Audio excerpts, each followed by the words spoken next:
অরুণ দা, পূজা তো চলে আসছে, পূজার মার্কেট করবেন না? জি ভাবি, কালকে রাতেই পূজার সব মার্কেট কমপ্লিট করে দিয়ে আসছি। এই তুমি মিথ্যা কথা বলো কেন? তুমি আমারে পূজোর মার্কেট কখন করে দিলা? ভাবি, আপনি কি দুর্গা পূজার মার্কেটের কথা জিজ্ঞেস করছিলেন নাকি? এক মিনিট, এই তুমি কোন পূজারে মার্কেট করে দিয়ে আইছো?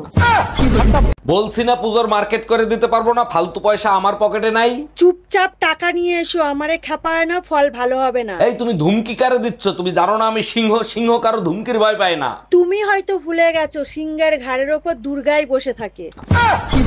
বলছি না পূজার মার্কেট করে দিতে পারবো না, কানের কাছে জ্ঞান জ্ঞান কেন করো? দেখো, শেষবারের মতো বলতেছি, দুর্গাপূজা মার্কেট করে দিবা কি না? তুমি হাজারবার বলো পূজার মার্কেট করে দেবো না, কি করবা বলো? বেশি কিছু করব না, দুর্গাপূজার দিন কালী পূজা করব, তোমারে বলি পাঠা বানাবো।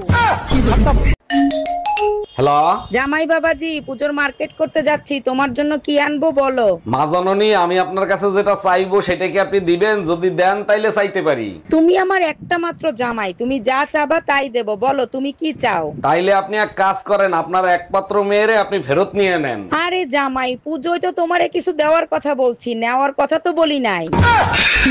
অরুণ ভাই, আপনার ঘরের কোনো কিছু নষ্ট হইলেই দেখি খুব সুন্দর করে সারেন, এগুলো কি কোথাও শিখছেন? না ভাবি, কোথাও শিখিনি, তবে যে জিনিস ধরি ঠিক করে সারি। সব জিনিসে তো দেখি আপনি ঠিক করতে পারেন, তা এমন কোন জিনিস আছে যে আপনি ঠিক করতে পারেন না?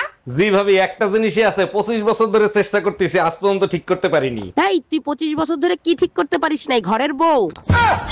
এই তোমার ফোনে পাগলা গাড়ু দিয়ে ফোন আসছে, ওখানে কি তোমার আত্মীয় স্বজন থাকে নাকি? খবরদার, ভুলেও ফোন রিসিভ করো না, তাহলে কিন্তু তোমারে পাগল ভাইবে তুলে নিয়ে চলে যাবে। আমি কি পাগল নাকি যে আমারে তুলে নিয়ে যাবে? পাগলা গাড়ু দিয়ে তোমার কোন আত্মীয় আছে আমিও একটু শুনি। হ্যালো, কেমন আছিস মা? জামাই বাবাজি কেমন আছে?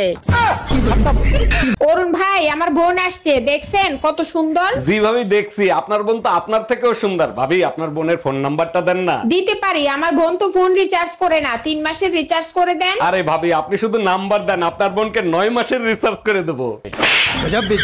এই মিষ্টি, কই তুমি? বেডরুমে এক বোতল পানি এনে রাখো তো। তুমি কি জানো তুমি কতটা আনরোমান্টিক? স্বামী স্ত্রীরে কত রোমান্টিক গান শোনায়, তুমি আজ পর্যন্ত আমার একটা গান শোনাইছো? তাই নাকি? এক্ষুনি শুনাই দিচ্ছি।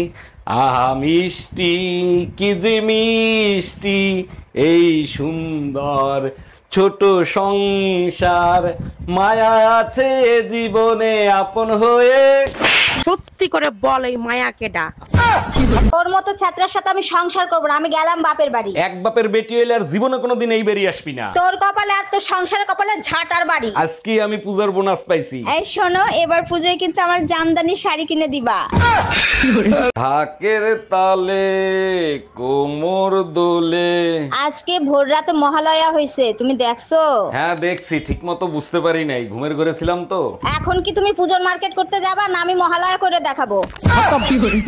এই তুমি না পুজোর মার্কেট করতে গেছিলা, তা কাঁদতেছো কেন? কি হয়েছে? পুজোর সব মার্কেট করছি, 50-60টা সেলফিও তুলছি।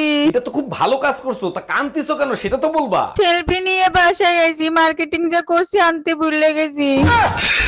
এবার পুজোয় কোথায় কোথায় নিয়ে যাবা কিছু ঠিক করছো? তুমি যেথায় যেথায় যাইতে চাবা সেথায় সেথায় নিয়ে যাব। আচ্ছা, দুর্গাপূজা তো প্রত্যেক বছর দেখো, তাহলে এর থেকে কি শিক্ষা লাভ করছো? প্রতিদিন বেলুন খুন্তির মার খাওয়ার চাইতে একবারে মরে যাওয়াই ভালো। এই তোমার তো পুজোর মার্কেট করা শেষ, এখন তোমার মন খারাপ কেন? পাশের বাড়ির ভাবি 15,000 টাকা দিয়ে শাড়ি কিনছে, আর আমারে তুমি 1500 টাকা দিয়ে শাড়ি কিনে দিছো। আরে বোকা, ভাবির শাড়িও 1500 টাকায় কেনা, ও তো দামের জায়গায় আমি একটা শূন্য বাড়ায় দিছি। ও আচ্ছা, এই তুমি কি করছো? জামাই, শিগগির অ্যাম্বুলেন্সে ফোন দাও, মেয়ের পেন উঠছে, মনে হয় ডেলিভারি হবে। হ্যাঁ, হ্যালো, অ্যাম্বুলেন্স। বা বা বা বা বা। থাক জামাই, কষ্ট করে আর ফোন দিতে হবে না, তোমার ছেলে হইছে।